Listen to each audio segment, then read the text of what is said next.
ये video specially उन users के लिए है जो एक बजट प्राइस वाला फ़ोन बाय करना चाहते हैं और स्पेशली सैमसंग के फ़ोन चलाना पसंद करते हैं। अब मैं आपको बताती हूँ, सैमसंग ना हर साल अपने कुछ बजट फ्रेंडली स्मार्टफोन लॉन्च करती है जो कंपनी के सबसे सस्ते स्मार्टफोन्स होते हैं। और इस सीरीज में शामिल होते हैं इसकी ए सीरीज, एफ सीरीज और एम सीरीज।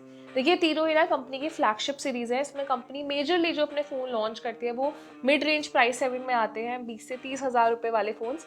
लेकिन शायद आप में से बहुत लोगों को नहीं पता होगा कि कंपनी इन्हीं सीरीज में अपने कुछ ऐसे मॉडल लॉन्च करती है जो 10,000 रुपये से भी कम प्राइस में आते हैं। और इन फोन्स का मेन पर्पस ये होता है, ये उन लोगों के लिए डिज़ाइन किए गए होते हैं फ़ोन्स जो बहुत ज़्यादा हैवी यूसेज नहीं करते हैं, जिनको वन टाइम इन्वेस्टमेंट करनी होती है कि यार एक बार फ़ोन खरीद लिया, 3 से 4 साल तक अब यही फ़ोन चलाना है। जैसे हमारे पेरेंट्स होते हैं, बहुत ज़्यादा एक्टिविटी नहीं करते हैं, सिर्फ कॉलिंग के लिए फ़ोन चाहिए होता है, तो उन लोगों के लिए एक आइडियल ऑप्शन होता है। तो कुछ टाइम पहले सैमसंग ने गैलेक्सी A06, M06 और F06 मॉडल लॉन्च किए थे। अब कंपनी उसी के अपग्रेडेड वेरिएंट्स लाने की प्लानिंग कर रही है, जिसे अभी कुछ टाइम में ही लॉन्च किया जा सकता है। और वो मॉडल्स होंगे Samsung Galaxy A07, F07 and M07। अब तीनों ही स्मार्टफोन्स को ना इंडिया की BIS सर्टिफिकेशन वेबसाइट पर देखा गया है। मतलब इससे ये अंदाजा लगाया जा सकता है कि इन फोन्स का लॉन्च जो है वो अब जल्दी हो सकता है। और स्पेशली मैं आपको बताती हूँ, ये सेगमेंट उन लोगों के लिए टारगेटेड है जिनका बजट बहुत कम होता है, one time investment phone buy करना है, लेकिन उनको चाहिए कि फोन लेटेस्ट हो, मतलब आगे आने वाले टाइम तक उसमें सिक्योरिटी और एंड्रॉइड अपडेट्स भी दिए जाए। देखिए, अभी तो ये स्पेसिफाई नहीं हुआ है कि फोन्स में आपको एग्जैक्ट क्या क्या फीचर्स मिलेंगे, लेकिन ऑफ कोर्स जब एक ऑफिशियल वेबसाइट पर फोन्स देखे जाते हैं तो उससे ये अंदाजा हो जाता है कि फोन अब जो उनका लॉन्च है वो जल्दी होने वाला है। तो अभी आप एक्सपेक्ट कर सकते हैं फोन्स में इधर आपको मीडियाटेक प्रोसेसर्स या फिर एक्सोनिस प्रोसेसर्स मिल सकते हैं। डुअल और ट्रिपल कैमरा सेंसर्स मिलेंगे अलग अलग मॉडल्स पे।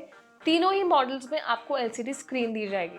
अब मैं आपको बताती हूँ, जब कुछ टाइम पहले सैमसंग गैलेक्सी A06 4G आया था।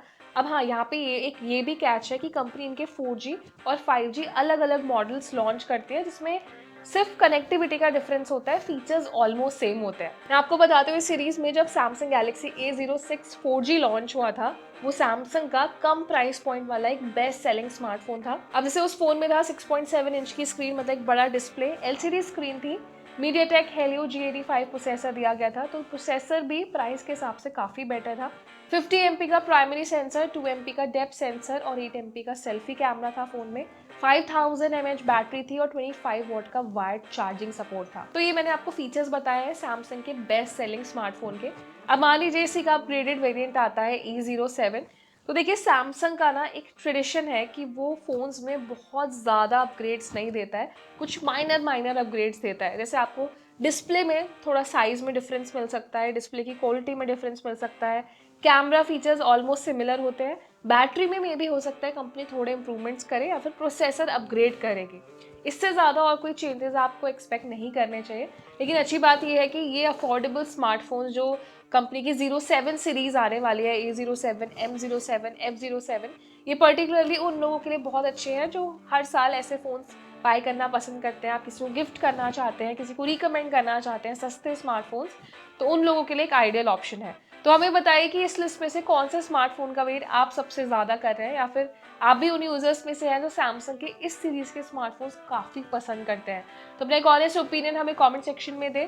साथ ही ये वीडियो सैमसंग लवर्स के साथ शेयर करें, लाइक करें और ऐसे इंटरेस्टिंग वीडियोज़ के लिए हमारे चैनल को सब्सक्राइब भी करें।